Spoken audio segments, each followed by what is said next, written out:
Salut l'équipe et bienvenue dans cette nouvelle vidéo d'analyse de projet. Vous êtes 38% à avoir choisi Flux, donc on va analyser ce projet dans cette vidéo. Comme toujours, la vidéo se déroulera en deux parties. Une première partie dédiée à l'analyse fondamentale pour voir donc si le projet a des bons fondamentaux, voir si le projet a une réelle utilité et un réel usage. On verra également du coup quelles sont les nouveautés chez Flux puisque c'est un projet qui évolue depuis 2018 maintenant et qui apporte sans cesse de nouvelles fonctionnalités. Donc on verra ça dans une première partie et ensuite dans une deuxième partie, on ira sur les graphiques pour voir un peu techniquement, est-ce qu'on est actuellement dans une bonne zone pour investir sur Flux ou plutôt est-ce qu'on est dans des zones pour prendre des profits, et on verra du coup quels sont les différents paliers, les différents niveaux de prise de profit qui peuvent être visés pour ce cycle.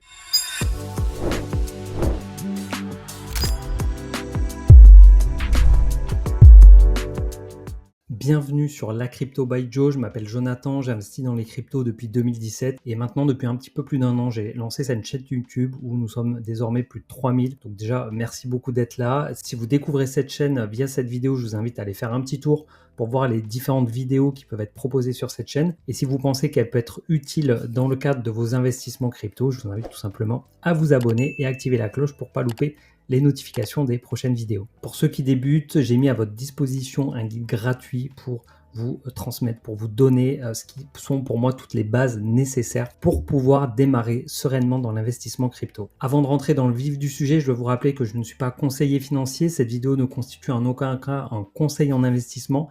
Je vous partage simplement le fruit de mes recherches, de mon analyse et de mon interprétation. Vous trouverez dans la description tous les liens utilisés pour réaliser cette vidéo qui vous permettront de pouvoir creuser et d'aller plus loin si vous voulez en savoir plus sur Flux. Alors pour commencer, il faut savoir que le projet Flux ne s'est pas toujours appelé comme ça. La blockchain Flux, elle est née du projet Zcash qui a été développé en 2018 par Miles Manley, âgé à ce moment-là de 15 ans, lequel était un fork de la blockchain Zcash ou Zcash, lui-même fork de Bitcoin. La blockchain a ensuite été renommée Flux en 2021, puis développée par les trois cofondateurs que vous voyez à l'écran.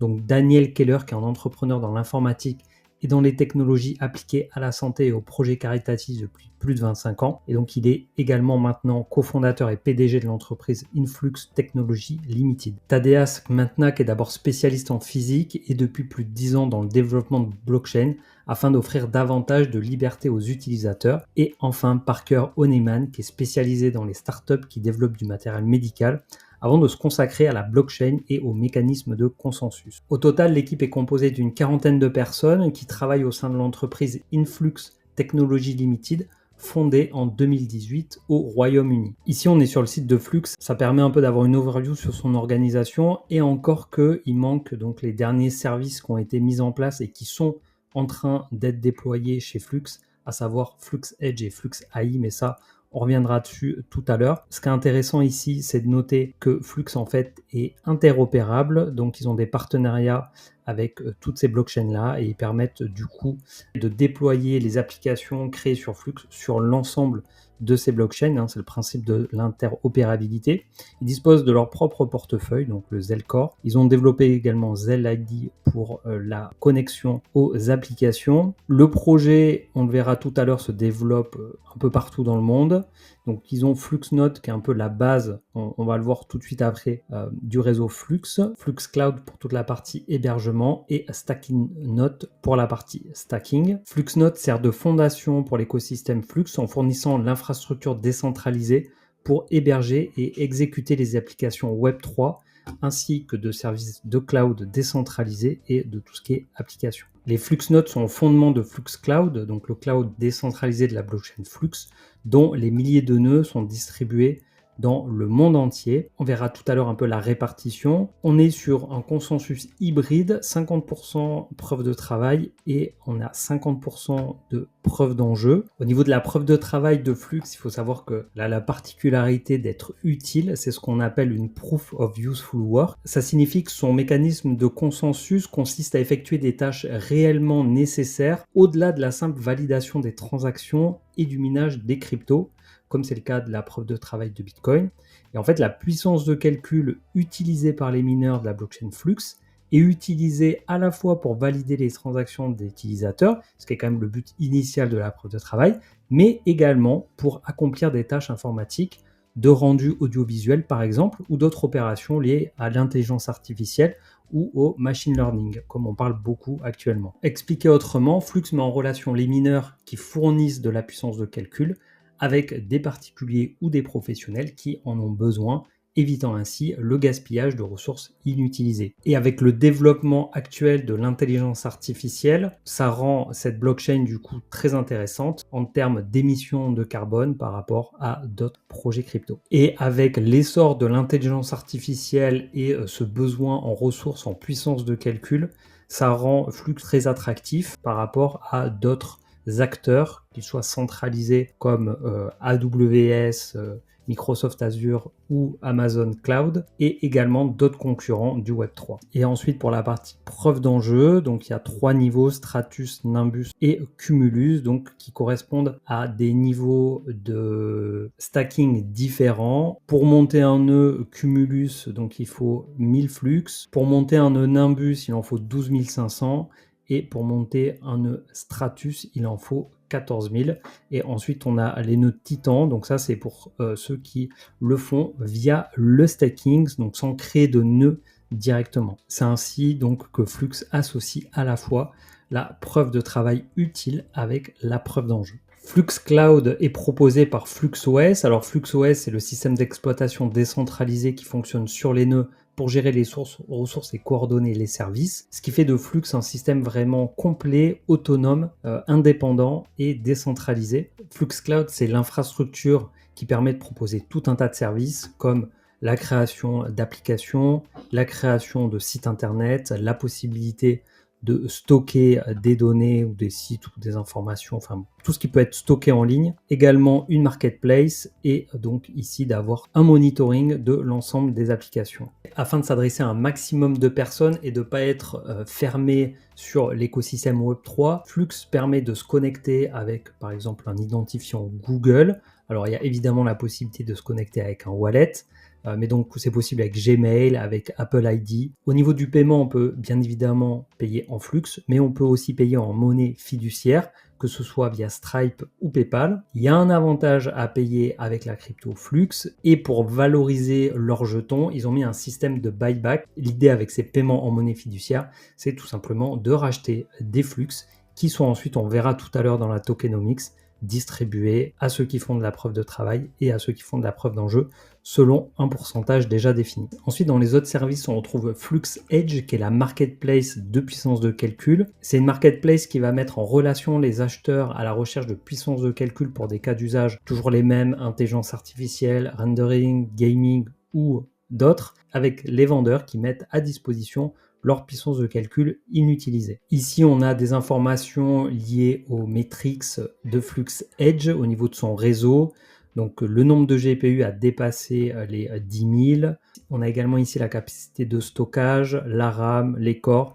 Alors, je ne suis pas un spécialiste de ce genre de données, donc si vous avez des informations, si vous êtes calé, je vous invite à mettre en commentaire si ces données-là pour vous sont intéressantes ou pas, et si à titre de comparaison, vous sauriez les comparer avec les autres projets crypto de ce type. En tout cas, ce que j'ai pu observer au travers de mes recherches, c'est que ces données-là sont en constante augmentation. Ensuite, pour terminer avec les produits proposés par Flux, donc on retrouve Flux AI, donc 100% privé décentralisé. En analysant ce projet, j'ai le sentiment que l'équipe accorde et attache une grande importance à la confidentialité des données, à la décentralisation. Sur cette page, on retrouve différents services d'intelligence artificielle. Alors, c'est les mêmes que tout le monde connaît, FluxGPT, donc un chat GPT version Flux, Flux One qui est un créateur d'images, Fluxbot qui va être un assistant. Ici, on va avoir également un assistant pour faire du code. Ici, c'est pour discuter, interagir avec des documents. Ici, c'est pour accéder à une galerie d'art. Voilà, donc différents types de services d'intelligence artificielle qui sont proposés par l'écosystème Flux. Au niveau des partenaires, Flux n'est pas en reste puisqu'ils sont partenaires avec Nvidia, Suze, Seed Studio, OVH Cloud, NiceHash, Lumen, Fio. Voilà, donc il y a une liste qui est quand même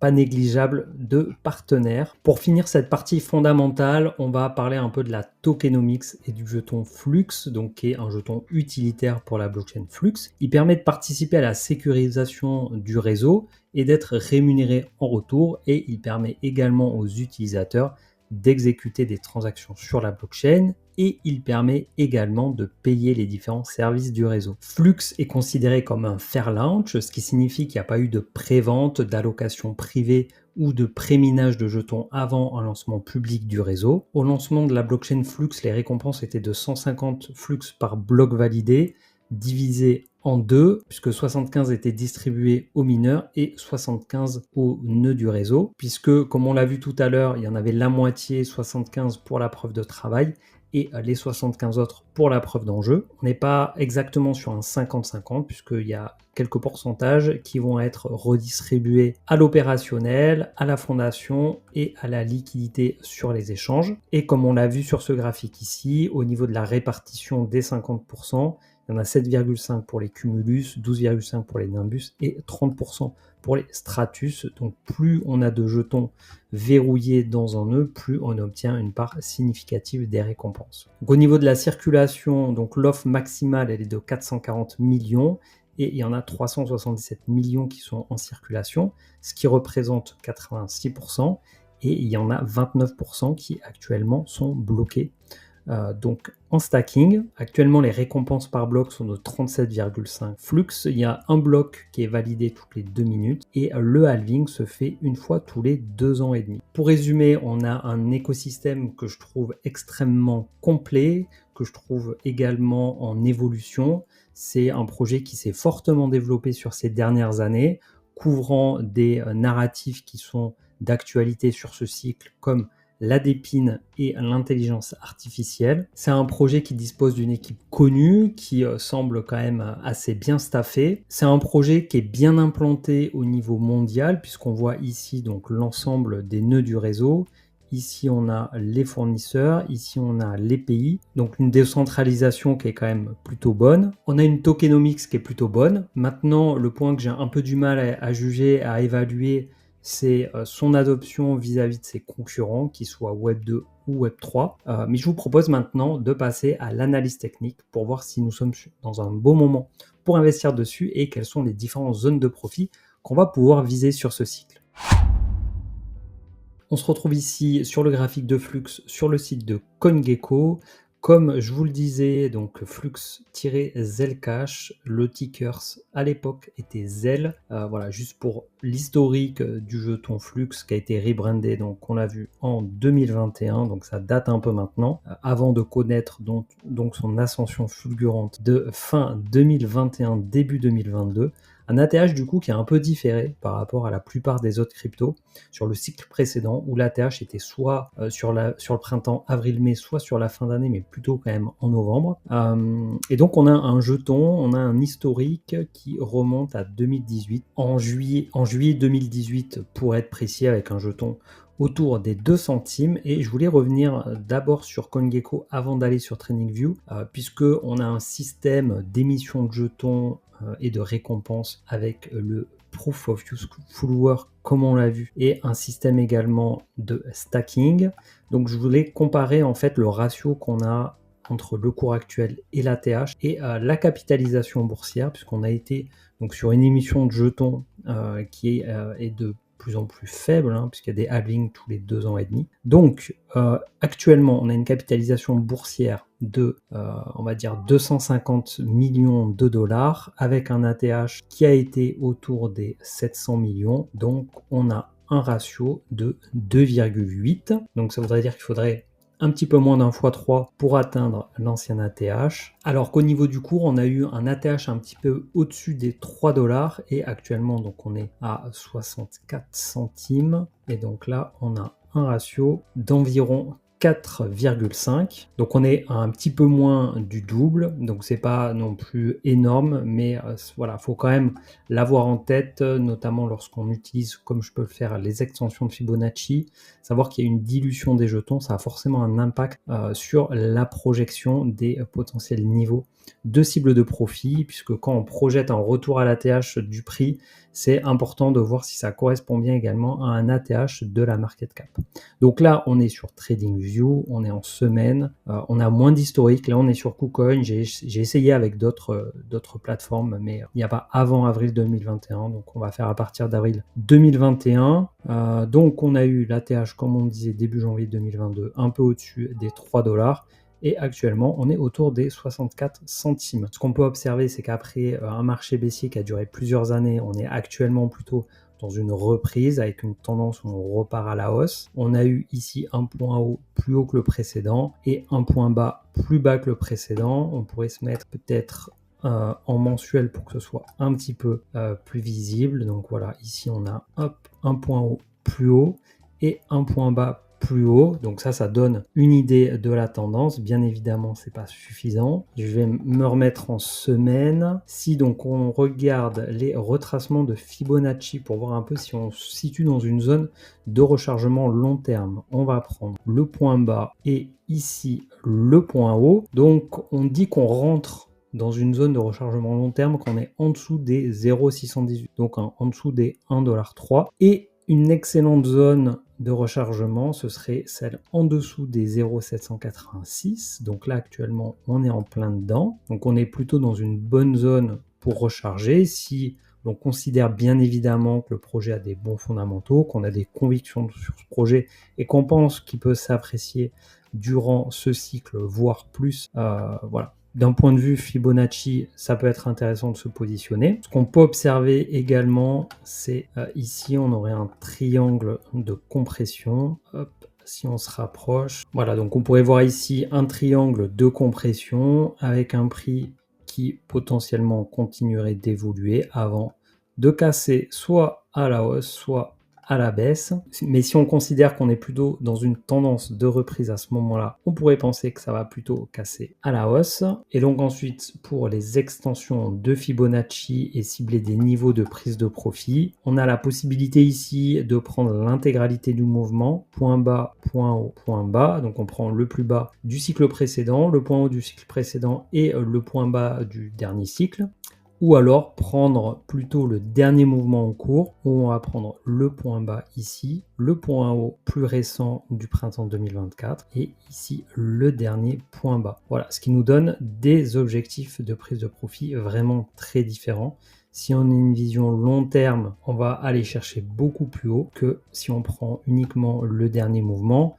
Maintenant, le dernier mouvement, il est moins soumis également à la dilution des jetons. Voilà, même s'il n'y a pas une très très forte dilution, il y a quand même eu une dilution. On a vu tout à l'heure qu'un retour sur ATH de la capitalisation, ce serait un multiple de 2,8. Donc si on fait 2,8 multiplié par 0,64, on arrive à 1,7 $. 1,7 $, ça correspondrait donc ici au dernier ATH de printemps 2024. Alors moi perso, j'aurais pour ce projet-là des ambitions un petit peu plus élevées.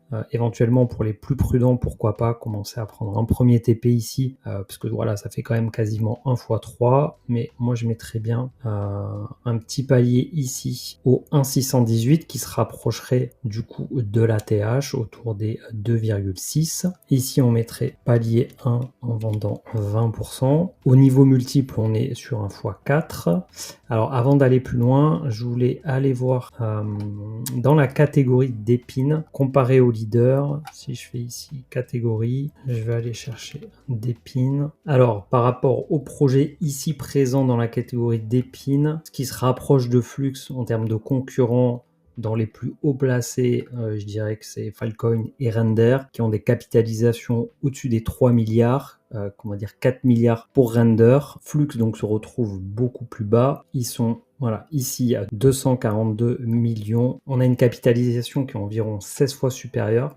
Voilà, donc est-ce que Flux a le potentiel d'avoir une capitalisation aussi élevée que Render? Ça, je laisse chacun en juger. En tout cas, moi, ça me semblerait pas forcément impossible, puisque en marché haussier, si Flux performe, fait du x10, x15, voire x16, on peut penser que Render va également faire des multiples. Une capitalisation autour des 4 milliards sur ce cycle correspondrait, d'après l'hypothèse que j'ai prise, de dire qu'on aurait une capitalisation boursière totale 3 fois supérieure au cycle précédent. Encore une fois, ça c'est une hypothèse, hein, donc rien évidemment de sûr, mais partant de cette hypothèse-là, ça ferait rentrer Flux dans le top 100, tout simplement. Donc c'est pas non plus un truc complètement délirant.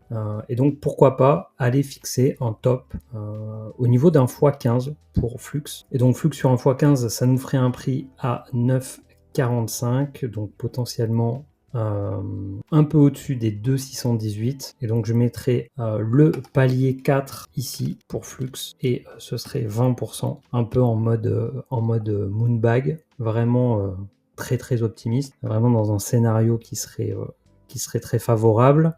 Ici je mettrai le palier 2, donc au 2,618, pour vendre 30%. Après, je ferai le classique 20, 30, 30, 20. Le palier 3 ici, je le mettrai au niveau des 4, 236. Palier 3, 30%. Donc là, on a le premier palier pour sécuriser notre capital investi. Ici, on a le dernier palier en mode Moonbag, au cas où le projet fasse une dinguerie. Et ici, on a le gros de la vente, du coup, qui se fait autour, peut-être en moyenne, des 5 $. Et donc, un multiple qui serait environ de x8 par rapport au cours actuel. Ça, ce serait dans une hypothèse quand même extrêmement favorable au projet Flux. Et évidemment, en parallèle, je suivrai, comme toujours, les 4 types de données: données macroéconomiques, données techniques, données on-chain et données liées au sentiment de marché, pour sortir du projet éventuellement en cas de surchauffe, d'extrême euphorie, et que mes différents paliers ne soient pas atteints. Puisque, comme vous le savez, pour moi c'est indispensable d'avoir un plan de vente, d'avoir sa stratégie de sortie qui soit établie, qui soit écrite et qui soit bien évidemment respectée, mais il faut toujours rester alerte, attentif et flexible par rapport à ce que nous dit le marché. Et pour être tout à fait clair avec vous sur tous les projets que j'ai pu analyser, la probabilité que tous les projets atteignent tous les paliers est bien évidemment extrêmement faible, et plus les paliers sont élevés, plus le risque, la probabilité de les voir atteindre est faible. Pour bien manager donc mon portefeuille crypto, bien le piloter, j'utilise mon outil de suivi de portefeuille, vous pouvez le retrouver dans la description. Et pour suivre le marché, savoir où on en est des différents types de données, j'ai créé donc un rapport mensuel qui est disponible également pour ceux qui sont intéressés dans la description. Je vous invite à aller faire un petit tour pour découvrir si ces outils peuvent vous être utiles. Ils sont vraiment accessibles à tout le monde. L'objectif, c'est que ça puisse être utile à un maximum de personnes. Je vous remercie d'être resté jusqu'à la fin de cette vidéo. J'espère qu'elle vous aura été utile. Si c'est le cas, pensez à mettre un petit like. Ça aide au référencement de la chaîne, ça récompense le travail fourni. Dites-moi en commentaire si vous avez des corrections à apporter également à ce que j'ai dit, ou des compléments d'informations pour lesquels je serais passé à côté. Merci beaucoup à ceux qui prendront le temps de le faire. Je vous dis à très vite pour une nouvelle vidéo, et d'ici là, portez-vous bien. Ciao!